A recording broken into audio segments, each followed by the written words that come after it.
That is not how a Bentley is meant to be running. This is the cheapest Bentley Continental GTC in the UK, and I paid just £10,000 for it from Copart, which made this by far the riskiest car I've ever bought. No test drive, no real checks, just a few photos and a little box that says runs and drives. And to be fair, it did run and drive. And after collecting this car, I thought I had hit the jackpot. The bodywork seemed like it needed very minor repairs to get this car back on the road. But oh boy, how wrong was I. That's because I found a serious mechanical issue with this engine, and it could mean it's game over for the Bentley. But it all started when I first spotted this car online, and straight away something caught my eye. The coolant light was on, but the engine, it was running and it didn't seem to be overheating, nor was there a cloud of smoke pouring out the back in any of the photos. Fast forward to getting it home, the first thing I did was I chucked in 1 litre of engine oil, then 2 litres of coolant, which did have me slightly concerned. But then the following evening I went to start it up and saw this.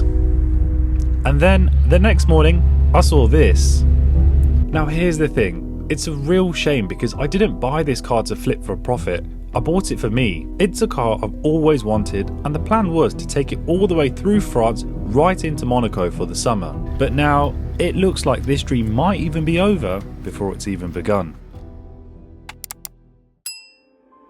So first things first, let's get it back on a recovery truck and take it straight down to the mechanic so we can find out exactly what on earth has gone wrong with this cheap Bentley. Now, as the car was being offloaded, it started to hit me of the potential repairs and costs that we are going to have on this car. And to make things worse, the smoke was starting to really plume out thick, much worse than what it was when I first noticed it. But that's just the risk I took with buying something blind from an auction, without seeing it or even test driving it. However, if you are looking to buy your next car, something which I would strongly recommend to protect yourself is to do a vehicle history check before you buy. Which brings me on to today's video sponsor, Car Vertical. Car Vertical is a great way to find out about a car's history. Not only will it tell you if it's ever been involved in a written off crash just like my Bentley, but it can also tell you if the car has ever been stolen, if the mileage has ever been tampered with, or even if the car has outstanding finance. Now, when you are doing a Car Vertical check, you are hoping to see the 3 green ticks, which would mean the car's report is clean. However, when we take a look at this Bentley I just bought, we can see there is an amber warning light for crash damage, which is expected as I did buy this car from a salvage website. And in some cases, you can even see photos of the damage sustained, which is great as this will give you a clear insight on where to look when checking the repairs, overall giving you more clarity and knowledge when buying your next car. So to check any car on Car Vertical, but more importantly, protect yourself from buying something that you are not made aware of, make sure you click the link in the description below and use the discount code BUY20 to get yourself 20% off your next vehicle history check with Car Vertical. Thank you, Car Vertical, for sponsoring today's video. That is not how a Bentley is meant to be running. That is a hell of a lot of smoke coming out of the exhaust. Flipping hell. It's quite something seeing a 6-litre W12 engine smoking like this. This isn't no small engine to work with, but now that we've got the car inside, let's start investigating with why this car is smoking like a steam train. And if you're enjoying this series so far, don't forget to click that subscribe button. So, what's the first plan of action, you think? We must go to the spark plugs. Yeah? Move coils. Yeah. See if we've got any coolant in there. Open them. Yeah. And we can go with the camera inside to see if it's wet or not. Even we can see from the spark plugs if they are wet.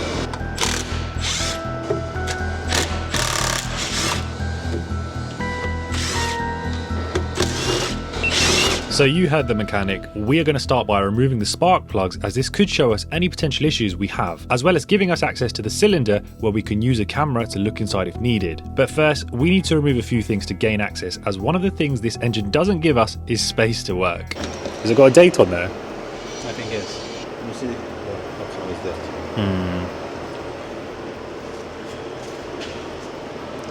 It's 250522, yeah. 22, okay. 2022. That is something you will want to remember, as later on we find some shocking information after contacting Bentley for some vital info on this car. But for now, let's remove that airbox, as this will give us access to 3 of the 6 spark plugs just from this bank.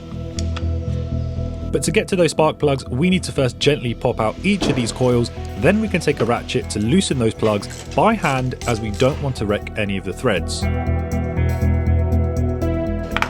It's a big job. That's the problem with these cars. Nice cars, nice big engine, but when things go wrong, it's not good, is it? Yeah.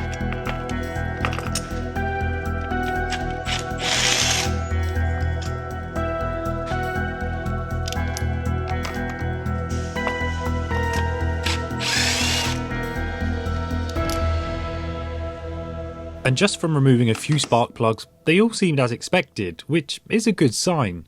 But that does mean we have to keep looking, so it's time to bring out the camera. These endoscopes are brilliant for looking inside of an engine. So let's see if we find anything.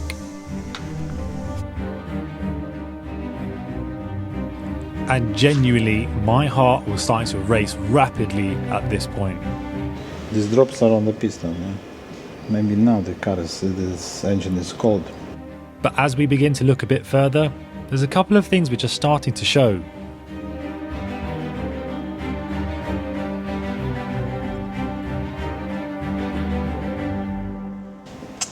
Coolant, you see? Yeah. You see this coolant? Yeah. Yeah. Not looking good, is it? Not looking good because it's head gasket problem. That's not good. Yes, it's inside the cylinder, yeah? So, as my mechanic has said, and we can all clearly see, there is coolant inside the engine where it shouldn't be. Not really what I wanted to hear, but if I'm being honest, white smoke coming out of the exhaust, even if the car wasn't overheating, it's never a good sign and would point towards having a potential head gasket failure. For anyone who doesn't know, this is a head gasket. It sits between the cylinder head and the engine block and creates a tight seal. Now, if for any reason an engine was overheating, in a short space of time it can cause damage to the gasket, warping, splitting, anything which allows oil and coolant to start mixing. And when this happens, a quick way of knowing this is by checking your oil cap for what looks like mayonnaise. And the other obvious sign which I had is white smoke puffing out of your exhaust, in which case stop driving immediately and get your engine inspected straight away. Well, that hasn't gone to plan then. I wasn't expecting things to get so complicated and expensive with this Bentley. Obviously, a part of me did know the risk I'm taking on by buying this car. I know when things go wrong that it is going to be very, very expensive, and that's what we're seeing. It's not looking like it's going to be a cheap fix, but we are going to get into my options. We're going to get into all those costs and talk about what we're going to have to do now with this car to get it rectified. Now, I did do a bit of digging to find out a little bit more about the Bentley, so I didn't get any paperwork with this car at all, no logbook, no service history, but as I mentioned in the last video, I thought that this car would have some sort of history just based on the fact that its low owners come from good homes. Well, I thought it did, but we'll come on to that later. So I was able to call up Bentley and they could confirm when the car had service history, from what point up until when. So I'll run you through that now.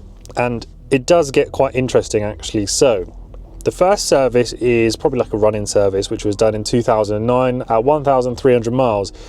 Since then, it was serviced every year, so 10, 11, 12, 13, 14, 15, 16, 18, but it was at the start, so still fine, 19, and then there was a gap, which I'm going to touch on now. So, from when the car was new up until 2019, the car was serviced at Bentley, Surrey, and the mileage at that point was 39,526 miles. Now, the owner who had the accident in the Bentley, who I obviously got the car from effectively, they took ownership of the car in 2020 at around 39,000 miles as well. So I presume then it was probably sat at the forecourt or whatever. So makes sense, they bought the car with around just under 40,000 miles. Now, slightly alarming, they didn't get the car serviced until 64,000 miles. So they had driven 25,000 miles before they got the car serviced. And as well as that, it had been over 3 years since the previous service. So it's not a good thing that the car had not been serviced for that period of time. But now this is where things get worse in my opinion. In August 2024, the car went to Bentley Sussex for some sort of warranty claim. The work was to do with a tensioning cable, but there is no record of a service being done since 64,000 miles. So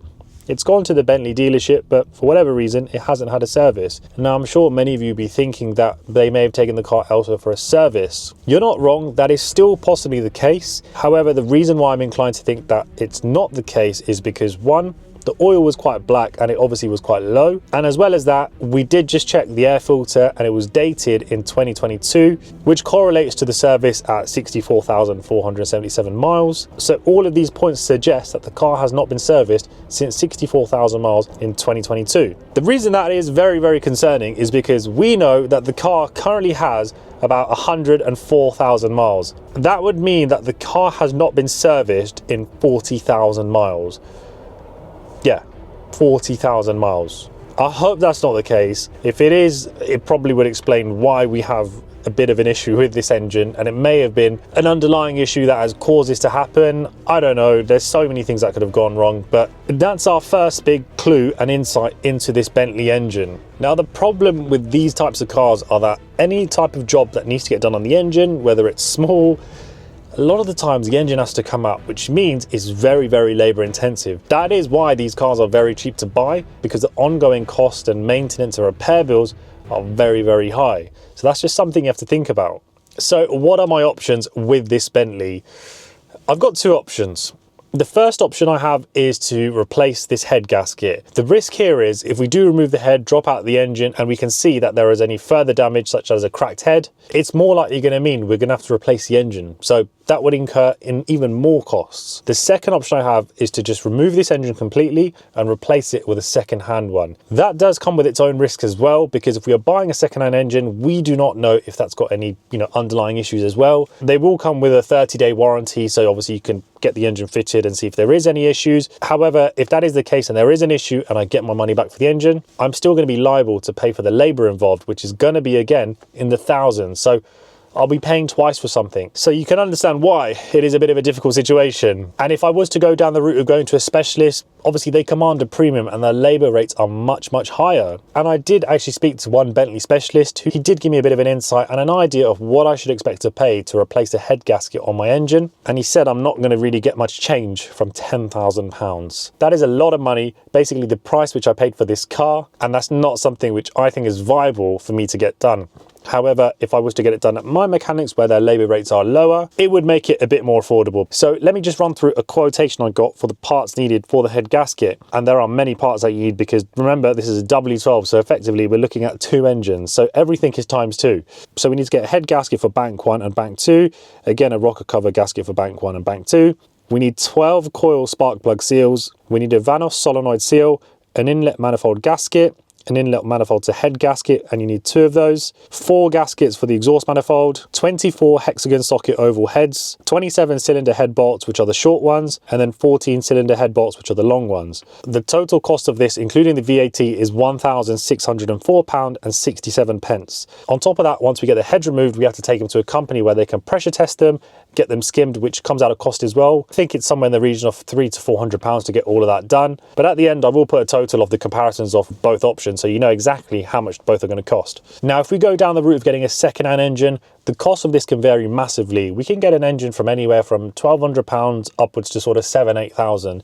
All going to depend on the mileage, the warranty, the year, and the guarantee of how this engine is going to be. But as I touched on, still very risky due to the fact that if there are issues, I'm still losing out on the labor cost of getting the engine changed. I did actually find a very, very cheap engine on eBay. I managed to negotiate it down to £1,200, which is very, very cheap. It did have a couple of parts which would need swapping from my engine, such as a power steering pump, the alternator, and a few other little small things, but £1,200 was very cheap. Now, I spoke to the guy, sound guy, he gave me all the details which I needed, and I'd done some checks on the car, and it's not for me. It's done 90,000 miles, which isn't a problem. However, it's had 17 owners. I wouldn't buy a car with 17 owners, nor would I buy a Bentley with 17 owners. So I don't really want to mess around with getting an engine put into the car that's got 17 owners. And £1,200 is cheap, but it could be cheap for a reason. So I am swaying away from looking at that specific engine. You know, I might save a bit of money in the short run, but equally I could end up spending more money in the long run if I go down that route. So something I'm going to have to think about. But to give you a conclusion,